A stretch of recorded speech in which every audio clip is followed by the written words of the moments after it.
బ్యాంకుల్లో క్యాష్ తిప్పలు అని వార్తను మనం చూద్దాం. మొత్తంగా చాలా చోట్ల నగదు కొరత 10,000 నుంచి 50,000 లోపే చెల్లింపులంట. 1,00,000 కావాలంటే ముందుగా ఇన్ఫర్మేషన్ ఇవ్వాల్సిందే. అంతకంటే ఎక్కువైతే ఆన్లైన్ ట్రాన్సాక్షన్ చేయాలని ఒక ఉచిత సలహా కూడా ఇస్తున్నారట బ్యాంకు ఎంప్లాయీస్.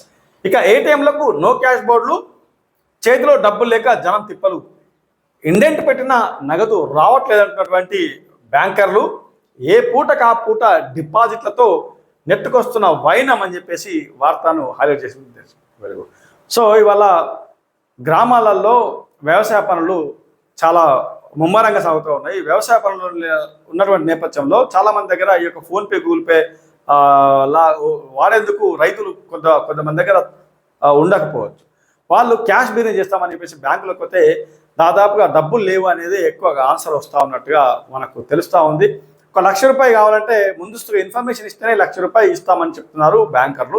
ఇక ఆ డబ్బు కూడా ఎవరైనా వస్తే డిపాజిట్ చేస్తేనే ఆ డబ్బును మీకు ఇవ్వగలుగుతామనే స్థాయిలో ఆ యొక్క బ్యాంకులలో నగదు కొరత ఉంది అని అంటే నిజంగా అంటే తెలంగాణలో తప్పకుండా బ్యాంకర్లలో నగదు లేదు అనే విషయం అర్థమవుతుంది. ఇక అట్లాగే ఏటీఎంలలో చాలా ఏటీఎం మిషన్లలో డబ్బు పనిచేయడం లేదు, లేకపోతే అనే ఒక నో స్టాక్ బోర్డు లేకపోతే ఏదో రకంగా నో క్యాష్ బోర్డు అయితే పెట్టడం అయితే కనిపిస్తూ ఉన్నటువంటి దృశ్యాలు మనకు సరసంగా కనిపిస్తూ ఉన్నట్టుగా దిశాపత్రిక హైలైట్ చేసింది. ఒకసారి చూద్దాం.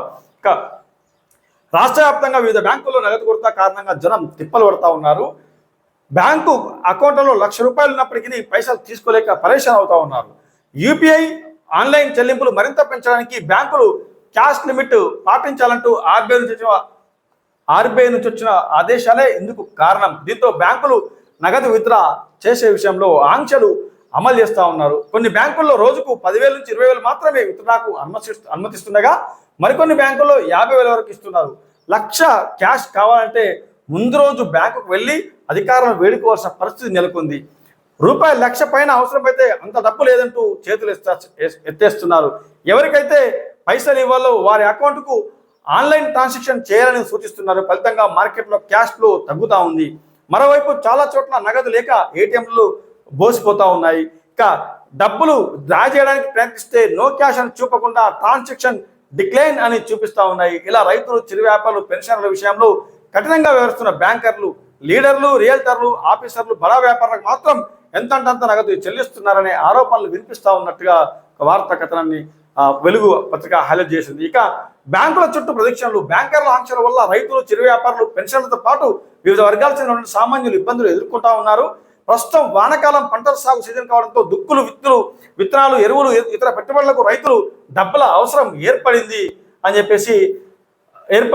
చూడొచ్చు మనం ఇక్కడ ఏటీఎం అంటే కరీంనగర్ జిల్లా గన్నేరువరంలో ఏటీఎంకు నో క్యాష్ బోర్డు అని చెప్పేసి మనం చూస్తూ ఉన్నాం. సో మొత్తానికైతే బ్యాంకుల డబ్బులు లేవు అనేది ఎక్కువగా ఆ మాటలు వినిపిస్తడంతో రైతులు తీవ్రంగా ఇబ్బందులు ఎదుర్కొంటున్నట్టుగా తెలుస్తూ ఉంది. సో మొత్తానికైతే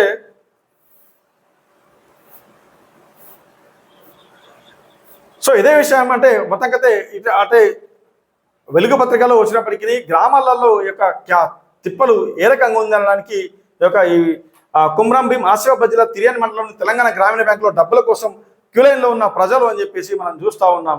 ఇక్కడ చూడొచ్చు 10 రోజుల నుంచి తిరుగుతున్న డబ్బులు ఇస్తలేరు అని చెప్పేసి వ్యవసాయ పనులు మొదలైనవి, కూలీలు, ఎరువుల కోసం పైసలు కావాలని బ్యాంకు పోతే రోజుకు 10,000 ఇస్తున్నారు. 10 రోజులుగా తిరుగుతున్న చేతికి డబ్బు అందడం లేదు. లైన్లో నిలబడితే ముందున్న వారికే డబ్బులు అయిపోతున్నాయి. అది కూడా ఒక్కొక్కరికి 10,000 మించి ఇవ్వడం లేదు. నా అకౌంట్లో క్రాప్ లోన్ పైసలు 1,50,000 జమ అయినాయి. అవి వదిలిపెట్టుకొని 15 రోజులు తిరిగితే కానీ ఆ పైసలు చేతికి వచ్చారో లేవు. రైతులకు లిమిట్ లేకుండా పైసలు ఇవ్వాలని చెప్పేసి ఓ రైతు సంబంధించిన వార్త చూస్తాం. ఇక పంట అమ్మినా పైసలు ఇస్తారు. పంట అమ్మిన పైసలు నా అకౌంట్లో పడ్డాయి. వాటి కోసం బ్యాంకుకు పోతే రోజుకి 20,000 మాత్రమే ఇస్తున్నారు. బ్యాంకులో డబ్బులు లేవని తర్వాత రావాలని చెప్తా ఉన్నారు. అవసరమైతే ఆన్లైన్ ట్రాన్స్ఫర్ చేసుకోవాలంటున్నారు. రోజుకి 20,000 ఇస్తే ఇట్లా ఎన్ని రోజులు బ్యాంకు చుట్టూ తిరగాలో అర్థం కావడం లేదని చెప్పేసి చూస్తాం. రకం 10,000 ఇస్తామంటుండు. పొలం దున్నాలని పైసల కోసం బ్యాంకుకు పోతే 5,000, 10,000 మాత్రం ఇస్తున్నారు. దీంతో పనులు వదిలిపెట్టి వ్యవసాయ పెట్టుబడుల కోసం బ్యాంకు చుట్టూ తిరగాల్సి వస్తుంది. అత్యవసరం ఉండి ఒకేసారి 50,000, 1,00,000 కావాలంటే క్యాష్ లేవంటున్నారని చెప్పేసి యొక్క కథనాన్ని హైలైట్ చేస్తుంది. సో మొత్తానికైతే బ్యాంకులలో క్యాష్ లేక తీవ్ర ఇబ్బందులు ఎదుర్కొంటున్న మాట వాస్తవం. సో తప్పకుండా ఈ నగదు కొరత లేకుండా చూడాల్సిన బాధ్యత యంత్రాంగం మీద ఎంతైనా ఉందని చెప్పేసి రైతాంగం కోరుతా ఉన్నారు.